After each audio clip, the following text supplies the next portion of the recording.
What the hell is that doing on my land? I'm just standing there, sun still low, coffee going cold in my hand, staring at a pristine private runway cut right through the middle of my family's wheat field. Like somebody laid down a damn asphalt highway just for fun. And then, like it's the most normal thing in the world, $1 million jets taxiing for takeoff, tires humming over ground where I grew up learning to drive a tractor. I'd been gone 3 months. 3 months, not for a vacation or anything good. No, 3 months in Houston, dealing with my father's cancer treatments. Sleeping in chairs, half living on hospital vending machine coffee, watching the toughest man I ever knew slip away. Then I come home, finally, ready to breathe again, and my 80-year-old heritage farm, it's turned into a full-blown airport. And there she is, Vivian Ashworth-Sterling, Queen Bee of the Willowbrook HOA, standing at the top of those jet stairs like she's waiting for applause. She waves that little rich lady wave. Welcome back, darling. Hope you don't mind. We finished the community improvement project while you were away dealing with, family issues. Mind? Mind. They paved over my grandfather's wheat fields, laid runway lights across where we used to plant sweet corn. Vivian smirks, climbs into her jet, and tells me to check my mailbox for the legal papers. She says it like a joke, like this is just a funny little property line dispute. But here's what she doesn't know. I'm about to flip the script on her entire operation. Let me just back up for a second. 3 months ago, I had everything. 200 acres of wheat and corn that my grandfather bought with the last of his war pay. A job that actually meant something. I was an FAA regional director for the Southwest Division, running air traffic policy out of a Dallas office. The kind of job that sounds boring until you realize every plane from Texas to New Mexico moves because someone like me made it safe to do so. But all of that's nothing compared to the farm. The way it smells at sunrise, motor oil and black earth and a little bit of stubbornness. The sound of boots crunching through dry wheat in late summer. The rough feel of dirt that remembers your grandfather's hands. This isn't just land, it's legacy. Willowbrook Estates, this fancy HOA development, started small. 15 years ago, nobody minded the old farm next door. If anything, they liked it, made their property listings look rustic, live alongside authentic Texas agricultural heritage. All that crap. The realtors would bring buyers out to our fall harvest festival, let their kids feed the goats, even borrowed my tractor for their little landscaping emergencies. And I didn't mind. For a while. But people change. Money moves in. And Vivian Ashworth-Sterling? She sees farmland and thinks wasted potential. She's the kind who wears boots just for the look, not for mud. Last spring, she looked right at me, right into the mud on her designer heels, and said that eastern field would make a gorgeous recreation area. I just wiped my hands and said, it already does. It grows food. She gave me a smile that could freeze a pond. Progress demands sacrifice, darling. Then Dad gets sick. Stage 4. The kind of diagnosis where nobody pretends anymore. I had no choice. I packed a bag and drove to Houston. For 3 months, I barely slept anywhere but a hospital chair. Somewhere in those weeks, Vivian started circling. 2 weeks after I left, she calls an emergency HOA session. Blames my irrigation system for community flooding. She's got official-looking paperwork, she's got scared neighbors, and she's got emergency powers to protect public safety. I found out about it in a phone call from Mrs. Rosalie, my neighbor for 30 years. She was crying. Said they threatened to raise her property taxes if she didn't vote their way. Said she was sorry. My bank froze my equipment loans. Policy changes, they told me. My farm workers got phone calls, told them I'd agreed to sell, and their jobs were done. Then I get a sympathy card in the mail from Reginald Sterling's law firm, with property transfer documents tucked inside like it's a birthday check. I lied to Dad about all of it. He asked about the harvest, and I told him things were fine. What else could I say? I was holding his hand, listening to the machines beep, and watching everything we built disappear. When I finally came home, the legal papers were waiting, pages and pages of condemnation, compensation, procedure, all signed and stamped. Emergency condemnation for public safety. Proper compensation deposited with the county. All by the book. Reginald Sterling's law firm made sure of that. But they missed something. See, you can't call it emergency condemnation if there's no actual emergency. You can't claim someone was notified if they're sitting at their father's hospital bed 3 hours away. And you can't out-lawyer a man who's been reading federal code for 30 years. So first thing I do, I hire Rebecca Martinez, not some small-town lawyer. Rebecca is a legend. She's made developers cry in 3 different counties. When she saw the documents, she shook her head. They screwed up Marcus. I've seen this before. Developers use this playbook for hurricanes, chemical spills, not irrigation systems that have been working since before half these people were born. While Rebecca built our legal case, I started my own investigation. Trail cameras, surveillance equipment I'd learned to use at work. I started catching Vivian, throwing these little parties, charter flights landing every weekend, rich neighbors flying in for wine, and inaugural flight celebrations. I even picked up a conversation between Vivian and the county commissioner, talking about my dad's cancer, saying his timing was a gift. Nobody questions emergency action when a man's watching his father die. They even hired a private investigator to check me out.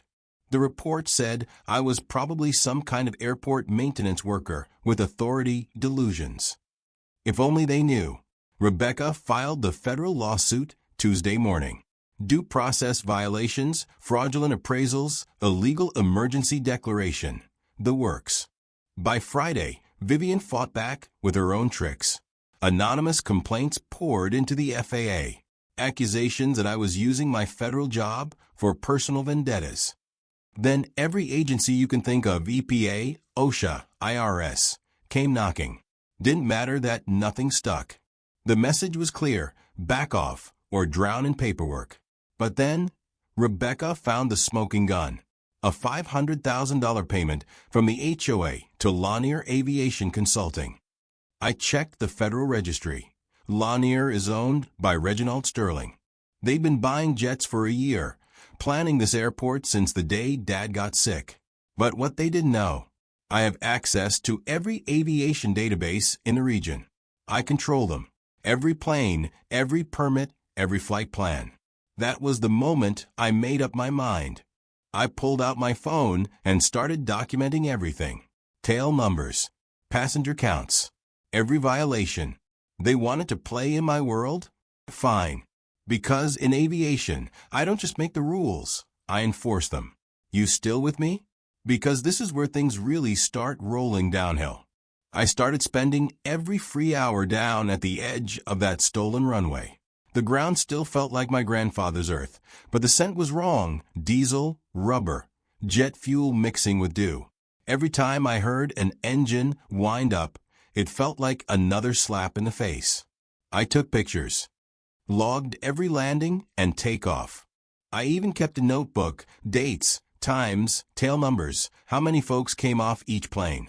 You'd be amazed what you pick up if you stand still long enough. But Vivian wasn't slowing down. If anything, the whole operation ramped up the moment the lawsuit landed. She started running celebration flights, $500 a month to park your jet, more if you wanted exclusive access. Glossy brochures appeared in the mailboxes all over Willowbrook. Local politicians, business people, oil money types started showing up at parties I wasn't invited to, except it was still my damn land. One night, my surveillance mic caught Vivian's voice, clear as a bell. Timeline's perfect. We checked his hospital visits, knew exactly when he'd be unreachable. County Commissioner Bradley? Laughing. Calling my dad's cancer a gift. That's when I realized it wasn't just greed, it was a plan. My father's illness had been their opportunity. The bastards had been plotting for 6 months. And you want to know the kicker? They hired a private investigator who spent weeks trying to figure out what FAA regional director actually meant. His report basically called me a glorified janitor with delusions of authority. I almost laughed. If he only knew. Rebecca and I went all in on the lawsuit. But that's when Vivian showed her real power. By the end of that week, I was fielding anonymous complaints at work. My supervisor called me in, told me people in Washington were questioning my fitness for government service. Every federal agency you can imagine showed up. EPA tested groundwater. OSHA checked for workplace violations. IRS started sniffing for unreported income. Nothing stuck, but the message was loud and clear. Surrender or get buried. But Rebecca's team found something in the HOA's records. A fat payment to Lanier Aviation, the shell company tied to Reginald Sterling's law firm. And I recognized names, tail numbers, registration paperwork. These folks hadn't just stolen my land. They'd been building an entire operation behind my back. But what none of them knew, I had keys to the kingdom. As FAA Regional Director, I didn't just read the rules. I wrote half of them. I could see every flight plan, every permit, every inspection. Their illegal airport was about to light up every red flag in the federal system. You ever feel like the air changes after a big storm? Like the pressure drops and everything gets sharp and clear? That's how it felt that week. I walked the old field, now covered in blacktop, and knew exactly what I had to do. I started documenting violations, line by line. Passenger counts, unlicensed charters, commercial flights disguised as private. Every single detail went in my file. Vivian, of course, thought she'd won. Her Mercedes rolled away from the new terminal they'd built over my cornfields. She had no clue I was about to drop a federal sledgehammer on her little empire. But revenge, like farming, takes patience. Rebecca's lawsuit landed with a thud, but Vivian hit back harder. One Monday, the sound of diesel woke me early. County inspectors in matching polos crawled over what was left of my property. Clipboards, boots, bad attitudes. Anonymous complaint about groundwater contamination, one muttered. They acted like they were busting up a drug lab, not checking a wheat field. By noon, I'd had the fire marshal, building inspector, and animal control. Never mind I hadn't kept cattle in 5 years. It was harassment, pure and simple. Here's what they didn't count on. 30 years in government, you learn how to trace paperwork. Every complaint, every inspection, it all led back to one phone number, Sterling and Associates. Rebecca's grin when I brought her the documentation, let's just say malicious prosecution, is a beautiful phrase in federal court. But Vivian wasn't done. Thursday evening, checking my cameras, I heard her again, this time with a fancy aviation consultant. We need full commercial operations by Memorial Day, she said. Charter service to Aspen, Jackson Hole, Martha's Vineyard. Premium clients demand premium access. The consultant said, but that requires FAA certification. Vivian? She just smiled. We have friends in federal aviation. Griffin won't be a problem. That night, I dug deep, personnel records, donation logs, back-channel emails. The trail led right to Deputy Administrator Harold Blackwood, Old Texas money, high up the FAA food chain, and the recipient of $50,000 from Sterling Companies. The man was 3 levels above me, high enough to destroy a career with a phone call. Jet traffic picked up. Every day brought new aircraft, Gulfstreams, citations, planes that needed special permits nobody'd filed. I logged everything, every violation, every passenger. Then, my cameras caught the big one. Vivian on the phone with Harold. The farmer's becoming a problem, she said. Can't you just transfer him to Alaska? He laughed. Performance reviews, budget cuts, reorganization, there are ways to make problems disappear. And sure enough, the next day I got an email. My position was up for organizational review. Redundant, they said. I was being reassigned. But that, right there, that was their fatal mistake. Because in trying to bury me, they exposed everything. Every financial link, every phone call, every political favor was now on the record. I sat at my kitchen table, looking at the evidence, and realized this wasn't just about my farm. This was about showing these people what happens when you corner the wrong federal employee. I picked up my phone and dialed the FBI. Agent Sarah Rosalie, this is Griffin Delua, FAA Southwest Regional. I have evidence of aviation violations, political corruption, conspiracy involving a deputy administrator. How soon can you meet? When she rolled up at the truck stop the next morning, black sedan, sunglasses, that look in her eye like she'd been waiting her whole career for a case like this, I knew things were finally turning. She paged through my stack of evidence, bank records, surveillance, phone calls, and her eyebrows went up. This Blackwood guy? We've had him on our radar. That was the first good news I'd heard in a while. But while we built our federal case, Vivian fired back with something I hadn't expected, a tax bomb. I came home one afternoon to a county tax assessor's truck in my driveway. Your property's been reclassified as aviation industrial, he said, voice shaky. My taxes?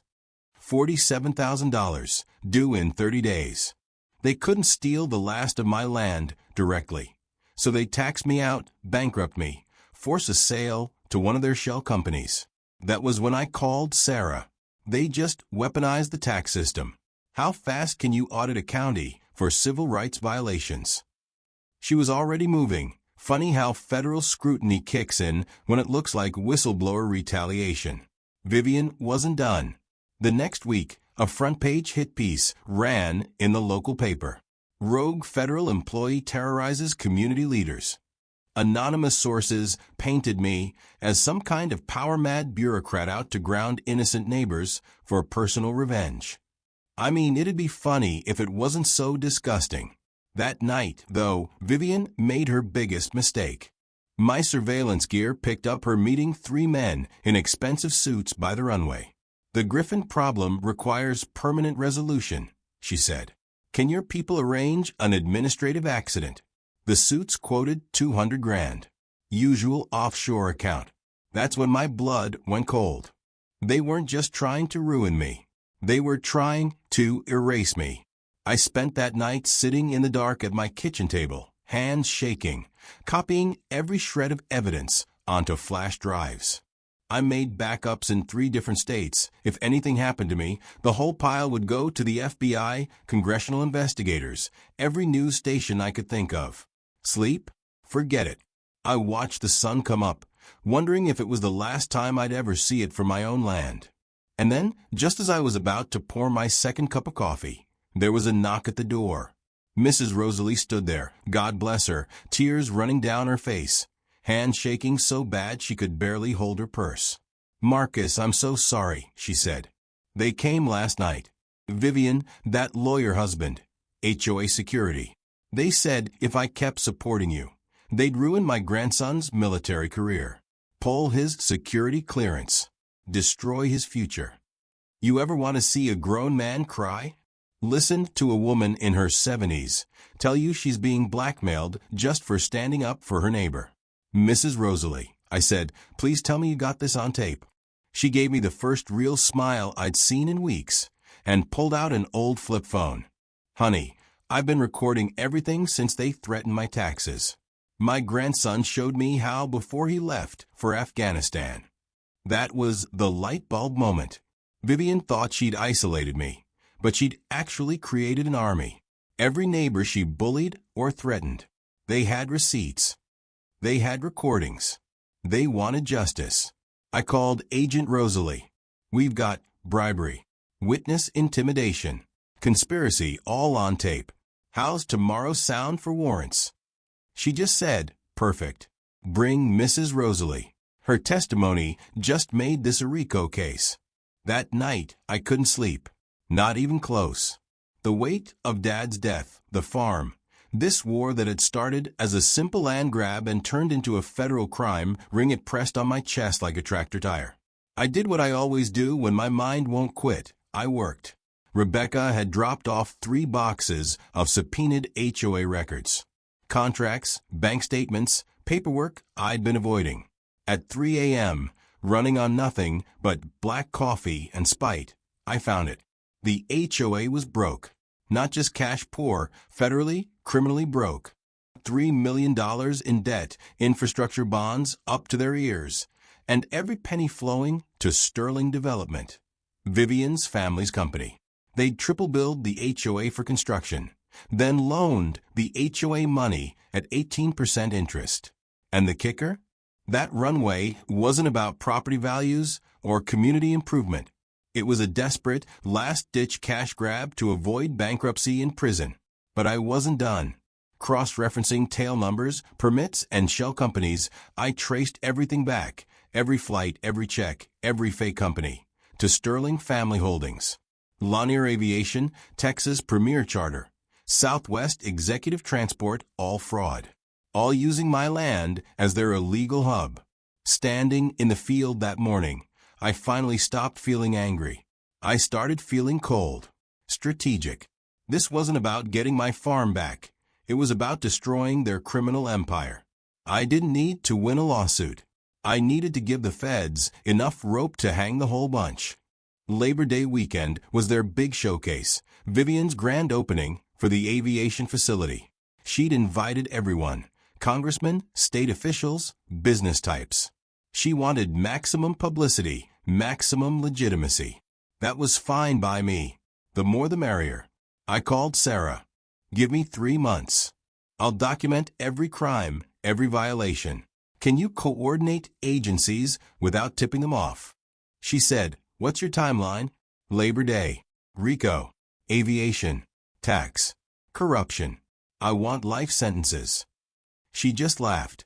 Send me everything, Marcus. So that's what I did.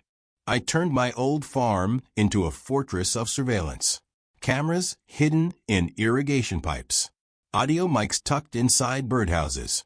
Motion sensors that pinged my phone every time a jet moved. And in Dad's old workshop, I set up a monitoring station that would make the NSA proud. Every aircraft uses a transponder. They broadcast everything. Tail number, speed, altitude, flight plan. My receivers caught it all, logged it straight to federal servers. The best part? It was all legal, every bit of it. As FAA Regional Director, I had full authority to monitor unauthorized airspace. Vivian and her cronies were documenting their own crimes for me. The summer passed in a blur. My irrigation system cameras caught every investor tour, every handshake, every unlicensed charter. I watched Vivian sell exclusive access to wealthy buyers, $50,000 up front, plus hourly rates for the jets. She even bragged about political access, selling flights and influence right there in my backyard. July brought a flurry of activity. Daily flights, Dallas, Colorado, Martha's Vineyard. Even international. I watched them violate customs laws, international aviation agreements, federal tax codes. And they were expanding, building a passenger terminal, customs office, fuel storage tanks in the middle of Texas farmland. EPA violations everywhere. But the real bombshell came in August. I caught Vivian on a call with Blackwood, clear as day. We need certification expedited for Labor Day. $2 million usual account. And then, our Griffin problem needs to be permanently resolved. No loose ends. My hands shook, but my mind was clear. Every word was recorded. Every call, every transaction, every bribe. August was a blur, me, Sarah, and Rebecca running a 3-pronged campaign. Gather evidence, coordinate agencies, and keep my head down. Sometimes at night, I'd sit on the porch, drink coffee, and think about Dad. What would he say if he saw what our land had become? Some nights I felt him there, just past the edge of the light. You're doing right, son. Don't you let you ingwe. Labor Day weekend was coming. Vivian's big day. I just kept documenting, waiting for the right moment to spring the trap. Labor Day morning broke clear and sharp. That kind of Texas sky that makes you believe, for just a second, in fair play. But instead of bird song, I heard helicopters, federal, not media. My surveillance system pinged nonstop as jets started stacking up, touching down one after another on what used to be my grandfather's wheat. private jets, business jets, even a Boeing business jet that stretched from one end of the field to the other. The place was crawling with suits, power brokers, and local bigwigs. Vivian was everywhere, smiling, waving, showing off. She'd even brought in the governor's chief of staff, a handful of state senators, 3 U.S. congressmen. This wasn't a neighborhood party. This was a flex. But the cherry on top? Deputy Administrator Harold Blackwood himself, stepping out of a limo, shaking hands with Vivian like they were old friends. Maybe they were. I watched him through binoculars, heard every word on my audio feed. Marcus, Agent Rosalie's voice crackled in my ear. Your boss just showed up to the party. This keeps getting better. I watched Blackwood hug Vivian, saw him hand her a thick envelope.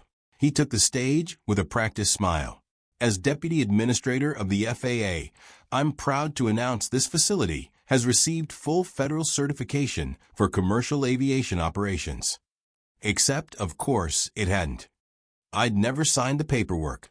Blackwood was lying, right in front of 300 witnesses and every local TV crew. My phone buzzed, feds in position, media ready, judges on standby. I waited, savoring it. They unveiled the giant bronze plaque, honoring Vivian Blackwood Bradley, the whole crooked crew.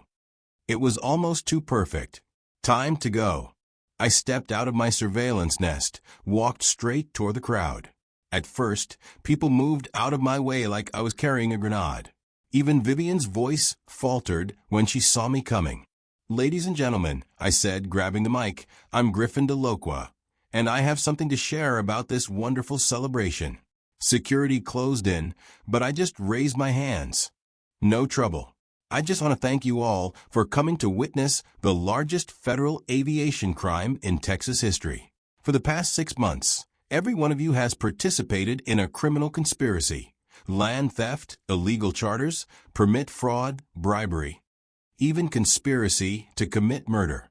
And every second has been recorded by federal surveillance equipment operating under my authority as FAA Regional Director. Vivian lunged for the mic, but it was too late. I gave Agent Rosalie the signal, raised my right hand, slow and steady. That's when the sky erupted. Federal helicopters thundered in, black tactical gear glinting in the sunlight. FBI agents roped down, scattering the crowd. News crews went wild. Suits tried to bolt for the parking lot. No dice. The place was surrounded. Rosalie's voice boomed over the speakers. This is Agent Sarah Rosalie, FBI Financial Crimes Division. You are all under federal investigation for conspiracy, land theft, aviation violations, and political corruption. Nobody leaves. There was chaos. People running, cursing, trying to hide. County Commissioner Bradley made a break for his car, got tackled in the mud. Blackwood tried to melt into the crowd, but the feds had him by the elbows before he hit the asphalt. The best part?